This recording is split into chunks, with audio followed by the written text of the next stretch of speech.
केसीआर साहब बिल्डिंग बने तो उसका रिबन काटना, जो केसीआर साहब का स्कीमा है उसको काटना। नया तो कुछ दिया नहीं। केसीआर साहब बने हैं तो बिल्डिंग का रिबन काटना, केसीआर साहब का जो स्कीम था ना वो स्कीमों को काटना। दवाखाने में केसीआर किट बंद कर दो, रमजान का तोहफा काट दो, बच्चों को फॉरेन जाके पढ़ाने का बहुत सी स्कॉलरशिप है काट दो, किसानों को रैतु बंधु काट दो, किसानों को अच्छा यूरिया मिलता था, रेवंत रेड्डी आने के बाद मिल रहा। అమ్మా యూరియా దొరుకుతుందా? మున్పటి లెక్క మంచినీళ్ళు వస్తున్నాయా? మున్పటి లెక్క కోయి దవాఖానలో డాక్టర్లు ఉన్నారా? ఏం పని ఉండదు. ఇలా బీఆర్ఎస్ ప్రభుత్వం వచ్చినాక 50 పడకల ఆసుపత్రి కోహిల్లో కట్టించినాం, బ్రహ్మాండమైనటువంటి రోడ్లు వేసినాం కోహిల్లో, सब स्टेशन लेకపోతే सब स्टेशन కట్టించాం. थोड़े अच्छा कामा हुआ, लेकिन कांग्रेस आने के बाद बात तो करोड़ों में बोले रेवंत रेड्डी, काम देखे तो पकौड़ों में भी नहीं बोला। 4000 पेंशन दे तुम बेवा बुढ़ा लोगों को, मिला किसी को? एक नया पेंशन दिया रेवंत रेड्डी कांग्रेस वाले? एक भी नया पेंशन नहीं दिया।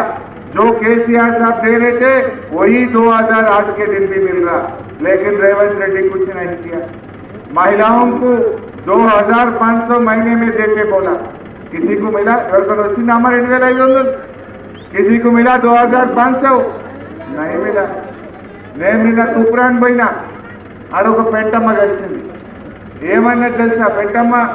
సార్ కాంగ్రెస్ వాళ్ళు వచ్చి 5000 ఇచ్చిపోయింది సార్ ఇంటికి వచ్చి అన్నారు. అయ్యో నువ్వేం తీసుకున్నావు పెంటమ్మ, గట్ల ఒట్లు పెట్టుకుంటావా అని అన్నా. అంటే పెంటక్క అన్నది, ఏ నాకు గంట తెలియదా బిడ్డ, ఒట్లు పెట్టుకుంటే ముందే అన్నదట, దేవుడా దేవుడా ఉత్తుతా ఒట్లు పెట్టుకుంటున్నా అన్నదట. 5000 తీసుకున్నదట. అది తీసుకున్నాక ఏం చెప్పిందట తెలుసా కాంగ్రెస్ వాళ్ళకు? ఇగో నాకు నెలకు 2500 మహాలక్ష్మి కింద గెలవంగానే బ్యాంకులో వేస్తాను. ఇప్పుడు 26 నెలలు అయింది. 26 నెలలు నెలకు 2500 అంటే 65,000 రూపాయలు రావాలి నాకు. ఇవి 5000 ఇచ్చినవి తీసుకున్నా, ఇంకా 60,000 అక్కరాపో రేవంత్ రెడ్డిని అన్నదట. ఇంకా 60 అక్కరాపో అన్నదట. మరి మా కోయి అక్క చెల్లెలు ఏమంటారు? మనం కూడా గట్టేనా లేదా? మోసం చేసిన వాళ్ళకి బుద్ధి చెప్పాలన్నా వద్దా? तो क्यों डालना वोट मेरे भाई पूछ रहा हूँ कांग्रेस को?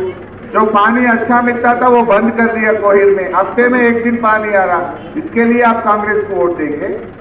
या कांग्रेस दवाखाने में डॉक्टरों को निकाले, केसीआर किट निकाल दिए, इसके लिए आप कांग्रेस को वोट देना है?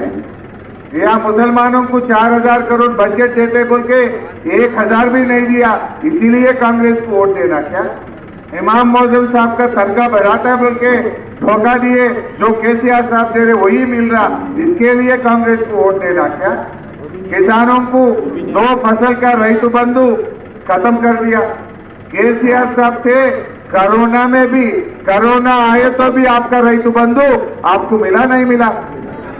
लेकिन आज केसीआर आने के, आज रेवंत रेड्डी आने के बाद कांग्रेस के हुकूमत में 2 फसल का रैतु बंधु काट दिया, इसलिए कांग्रेस को वोट देना क्या? क्या काम किया? अरे हमारे को केसीआर साहब ने आपको शादी मुबारक की है, शादियों को। रेवंत रेड्डी क्या बोला? साथ में 1 तोला सोना भी देता हूँ। कितना सोना मिला आपको? कितने लोगों को मिला कोहिर में? वचिंद करना वाले। फिर वो शादी मुबारक चेक भी कब आ रहा? बच्चे पैदाश होने के बाद आ रहा। 1 साल, 1.5 साल, 2 साल के बाद चेक मिल रहा। जब केसीआर साहब थे शादी के बाद 1-2 महीने में मिलता था, आज 1-2 साल लगना शुरू हो गया है। आज मैं कोहिर में देख रहा था, जिधर भी देखो कचरा दिख रहा है। रेवंत रेड्डी का मुंह से भी कचरा बात निकल रहा, कोहिर में गलियों में भी कचरा दिख रहा। यही है ना municipal minister? Revanth Reddy municipal minister है। म्युनिसिपालिटियों का साफ सफाई कौन देखना? रेवंत रेड्डी देखना। वो साफ सफाई नहीं देखता, साफ बात भी बात नहीं कर सकता। उनका मुंह से भी कचरी बात निकलता, शहरों में भी किधर भी देखो कचरा दिख रहा। काम वाले नहीं है, फिर किधर भी देखो पुकारना पुकारना, गालियां देना, लोगों के ऊपर गालियां देते हुए ये 2.5 साल गुजर दिया। अरे मैं पूछना चाहता हूँ, गालियां देने से हमारा किसानों का पेट भरता क्या? गालियां देने से हमारा गरीब महिलाओं का पेट भरता क्या? बार बार केसीआर के ऊपर गालियां देना, केसीआर को जेल में डालता बोलना, केसीआर के ऊपर बात बोलते हुए ये 2.5 साल गुजर दिया। मैं रेवंत रेड्डी से पूछना चाहता हूं, हमारे अम्मी को 4000 पेंशन दिए तो हमारे अम्मी का पेट भरती, लेकिन केसीआर को पुकारने में, केसीआर को गालियां देने में मेरा अम्मी का पेट नहीं भरती। ये क्या है? कम से कम यूरिया भी नहीं दे सक रहे तू। केसीआर साहब के टाइम में कभी यूरिया के लिए चप्पल लाइन में नहीं लगाए, लेकिन आज कांग्रेस आने के बाद, कांग्रेस हुकूमत आने के बाद यूरिया के लिए पुलिस स्टेशन में जाके लाइन में खड़ा होना पड़ रहा, चप्पल लाइन में रखना पड़ रहा। मैं आपको याद दिलाना चाहता हूं, जब भी केसीआर के टाइम में यूरिया के लिए कुछ तकलीफ था, आप याद करो। बच्चों का फीस रियम्बर्समेंट, आपके बच्चों जो पढ़ रहे हैं उनसे पूछो, जब केसीआर साहब थे सालीना 2500 करोड़ रुपया आपके बच्चों का पढ़ाई के लिए फीस रियम्बर्समेंट देते थे। जब से रेवंत रेड्डी आया, ये 2 साल से फीस रियम्बर्समेंट बंद कर दिया। बच्चों का पढ़ाई खराब हो रहा, हमारे दलितों का, हमारे माइनॉरिटीज का, बीसीज का बच्चे आज पढ़ाई बीच में रोकना पड़ रहा। फीस रियम्बर्समेंट को बर्खास्त कर दिया। जो भी है कमाना कमाना, किसी के ऊपर पुकारना पुकारना, और कुछ नहीं करता। मुख्यमंत्री क्या करना? काम के लिए सोचना। केसीआर साहब आने के बाद आपके खेती में 24 घंटा करंट दिए। केसीआर साहब आने के बाद रैतु बंधु निकाला, 2000 पेंशन दिया, शादी मुबारक कल्याण लक्ष्मी दिया, दवाखाना को अच्छा करा, अच्छे रोड़ा भी करे केसीआर साहब। लेकिन ये रेवंत रेड्डी आने के बाद 1 पैसा भी काम नहीं हो रहा। आप सोचिए, कुछ भी नहीं करने के बाद में भी, अपने को धोखा देने के बाद में भी फिर कोई कांग्रेस को वोट डाले तो क्या बोलता रेवंत रेड्डी? अरे अब कुछ भी नहीं दिया फिर भी डाले, क्या करने का जरूरत क्या है बोल के बोलता। मैं आपसे एक ही बात बोलता हूं, कोई बोल रहा कहते कांग्रेस को वोट डाले तो काम बनता, कांग्रेस को वोट डाले तो बिल आता। क्या तुम्हारा जागीर है क्या? तुम्हारा जेब से दे रहे क्या? तमाशा कर रहे क्या? कौन रोकता? मानिकराव साहब है, मैं हूं। 1 रुपया भी कोई नहीं रोक सकता। हम आके बैठ के म्युनिसिपल ऑफिस में हमारा चेयरमैन के साथ बैठ के आपका काम करवाएंगे। कोई डरना नहीं, कोई चिंता करने का जरूरत नहीं है। और मैं पूछना चाहता हूं, 2.5 साल से तुम्हारा कौन रोका? 2.5 साल से 2.5 रुपया दिया मुसलमानों को। कोहिर में 1 गज का सीसी रोड डाले, कोहिर में कुछ छोटा सा काम हुआ। 2.5 साल से तुम्हारा हुकूमत आने के बाद क्या करा? काटना काटना काटना, रैतु बंधु काटो, रमजान का तोहफा काटो, केसीआर किट काटो, दलितों का स्कीम काटो, बच्चों का फीस रियम्बर्समेंट काटो। स्कीमा काटना लगे, लेकिन स्कैमा करने लगे, स्कीमा काटना लगे। रेवंत रेड्डी हर महीना ही स्कैम निकल रहा, पैसे कमाना, दिल्ली को बेचना। स्कैमा तो कर रहा, लेकिन स्कीमा तो कुछ नहीं दे रहा। स्कीम काटना, स्कैम करना, ये है रेवंत रेड्डी का स्टाइल। फिर भी डालेंगे।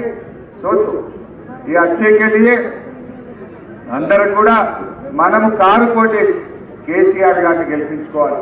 आज पूरा तेलंगाना को मालूम हो गया, 2 साल के बाद कौन सा हुकूमत आएगा? कौन सा हुकूमत आएगा? पक्का आएगा। ये और 3 साल इन लोगों को बचता। మా కౌన్సిలర్ అభ్యర్థులకు ఇంకా 3 ఏళ్ల టైం ఉంటుంది। మీరు మా వాళ్ళని గెలిపించండి, తప్పకుండా ఈ కోహిర్లో మా కౌన్సిలర్ అభ్యర్థులు ఇచ్చిన ప్రతి మాట అమలు చేయించే బాధ్యత నేను తీసుకుంటా, మా మాణిక్రావు साहब తీసుకుంటారు। उनके साथदार हम देंगे, जो भी वादा करे वो पूरी कराने की जिम्मेदारी मैं और మాణిక్రావు साहब लेंगे। మీరు మంచిగా ఆలోచించండి, దొంగలకు సర్ది కట్టదు, మోసం చేసినోడికి మనం బుద్ధి చెప్పాలి। ఇవాళ బూతులు మాట్లాడే రేవంత్ రెడ్డికి పోలింగ్ బూత్ లో 11వ తారీఖు నాడు మీ ఓటుతోని గుణపాఠం చెప్పాలి అని చెప్పి నేను కోరుతా ఉన్నా। टिमरी स्कूल ले ले जाने की, आपके बच्चे और बच्ची पढ़ने के लिए कोहिर में टिमरी स्कूल लगाए, जहीराबाद में टिमरी स्कूल लगाए। आपके बच्चों को उर्दू पढ़ाते हुए हम इंग्लिश मीडियम में पढ़ाए। आज मुझे बहुत खुशी की बात है, इस साल में टिमरी स्कूल से 25 लड़के और लड़की MBBS सीट मिला, आज डॉक्टर पढ़ रहे। अरे क्या मामूली बात है? एक ऑटो ड्राइवर का बेटी को डॉक्टर सीट मिला, एक किसान का बेटे को डॉक्टर सीट मिला, तरकारी बेचने वाले को बेटी आज डॉक्टर बन रही। ये किस वजह से? केसीआर साहब की वजह से। टिमरी स्कूल केसीआर साहब लगाने से बहुत सारे इंजीनियर्स बन रहे, डॉक्टर्स बन रहे। आपके बच्चों को केसीआर साहब अच्छी तरीके से पढ़ाए। कांग्रेस ने कुछ किया? आज खाना सही नहीं देने से वो बच्चे जाके अस्पताल में शामिल हो रहे, सही खाना भी नहीं दे सक रहा। केसीआर साहब ने स्कूल लगाए, बिल्डिंग बनाए, बहुत सारे लाखों के बच्चों को पढ़ाया, लेकिन आज रेवंत रेड्डी वो कॉलेजों में और स्कूलों में कम से कम खाना भी सही तरीके से नहीं दे सक रहा। ये पूरा आप जानते हैं, हर रोज अखबार में पढ़ते हैं, आप सुनते हैं, फिर भी कांग्रेस को वोट देंगे। आज बीच में एमआईएम भी आएंगे, एमआईएम वाले भी आके वोट पूछेंगे। मैं एक ही बात बोलता हूँ, ज्यादा नहीं बोलता हूँ। आज महाराष्ट्र में एमआईएम क्यों बीजेपी के साथ मिला? एमआईएम क्यों बीजेपी को सपोर्ट करके डिप्टी मेयर लिया? बीजेपी के साथ एमआईएम जोड़ सकते? कभी हम सोच सकते? आज महाराष्ट्र में बीजेपी एमआईएम के साथ जोड़ के वहां पर mayor, deputy mayor, chairman, deputy mayor दोनों बीच में ले लिए। मैं एक ही बात बोलता हूं, बीआरएस पार्टी कभी भी बीजेपी के सामने हम सर झुकने के लिए तैयार नहीं है। हम सर काटने के लिए तैयार है, लेकिन बीजेपी के साथ कभी भी हम नहीं जोड़ेंगे। बीजेपी के सामने कभी भी बीआरएस पार्टी सर झुकेंगे नहीं।